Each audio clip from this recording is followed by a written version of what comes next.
If you thought Gotham couldn't get any darker, the Penguin just took things to a whole new level. This episode blew my mind. Oz is scarier, more broken, and more dangerous than ever. But the real question is, who's really running Gotham now? HBO really pulled out all the stops in setting up what could be a game changer for the Batman universe. If you're a fan of the dark, gritty crime world of Gotham, this one's going to hook you in from the very first scene. And let me tell you, Oswald Cobblepot, aka the Penguin, is showing us that his rise to power isn't going to be pretty. But it's also not what you expect. There's a lot to unpack in this episode, and by the end of it, I guarantee you'll be dying to know what happens next. So, the episode kicks off with Gotham still reeling from the chaos left behind by the Riddler and the death of crime boss Carmine Falcone. The city is in shambles, but this is where we see the brilliance of Oswald Cobblepot come to light. Oz isn't yet the powerhouse of Gotham's criminal world, but you can tell he's ready to make his move. He's just waiting for the perfect opportunity, and boy does it come fast.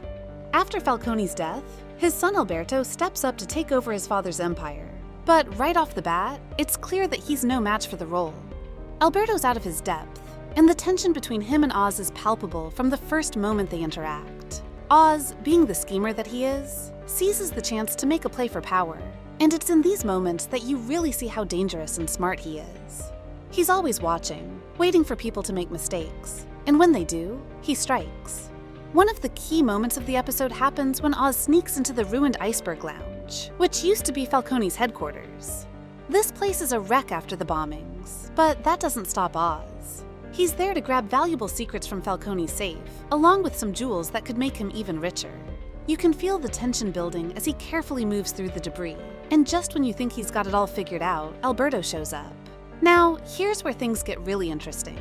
Oz doesn't panic. He doesn't freak out. Instead, he starts talking. This scene showcases his silver tongue. He's smooth, calm, and manipulative. Oz convinces Alberto to have a drink, and in typical Gotham fashion, that drink leads to more.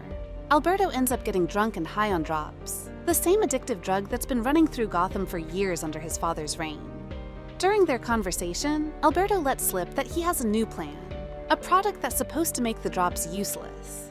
This would change everything in Gotham's criminal underworld, but instead of getting scared or worried, Oz just listens. He stays composed even as Alberto rambles on and on, clearly thinking he's in control of the situation. But here's where we get a real glimpse into who Oz is at his core. It's all fun and games until Alberto crosses a line. He starts mocking Oz's appearance and belittling him, calling out his status in the underworld. And you can see it, the shift in Oz's expression. He goes from calm to furious in an instant, and before you know it, he pulls out a gun and shoots Alberto dead. This scene hit hard. Up until now, Oz has been playing his cards close to his chest, but when he snaps, it's brutal and raw. The fact that he kills Alberto, the son of the man who basically ran Gotham's underworld, shows just how unhinged and dangerous Oz can be when pushed. And this sets the tone for the rest of the show. Oz doesn't just kill to gain power, he kills to protect his pride. That insult from Alberto was enough to push him over the edge. And now Oz has to deal with the fallout of his actions. You can tell he didn't fully think this through, and it's going to cost him. After the murder, Oz enlists the help of a young thief named Victor Aguilar to help him get rid of the body. This dynamic between Oz and Victor is one of the most intriguing parts of the episode.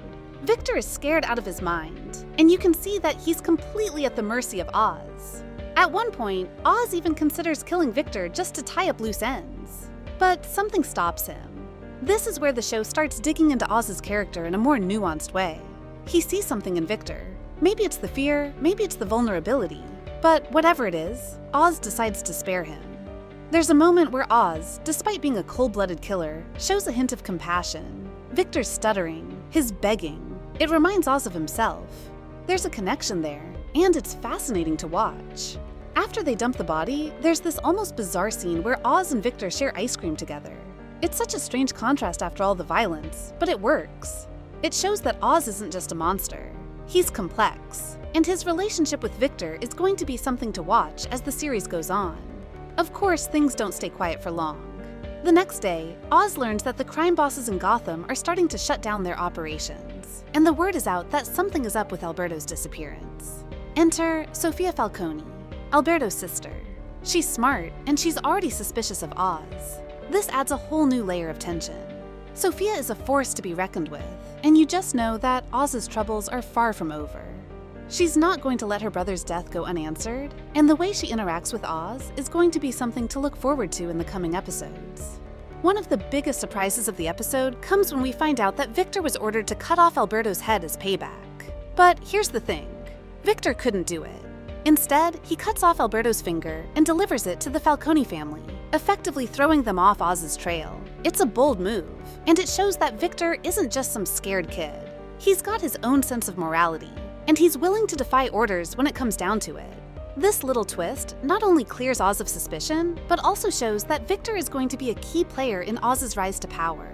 Their relationship is shaping up to be one of the most intriguing parts of the show, and I can't wait to see where it goes. Overall, this first episode of The Penguin was intense, emotional, and full of surprises. The character development is top-notch, especially with Oz and Victor. Oz is brutal, but he's also layered, and you can't help but be fascinated by his journey. This episode set the stage for what's going to be a dark and twisted rise to power, and I'm all in. If you haven't watched it yet, you need to. This is a show that's going to keep you on the edge of your seat with its twists and turns. And if this first episode is anything to go by, it's only going to get more intense from here. Make sure to hit that like button, subscribe, and let me know in the comments what you thought of the episode. Do you think Oz made the right call killing Alberto? And what do you think is next for Victor? I can't wait to hear your thoughts.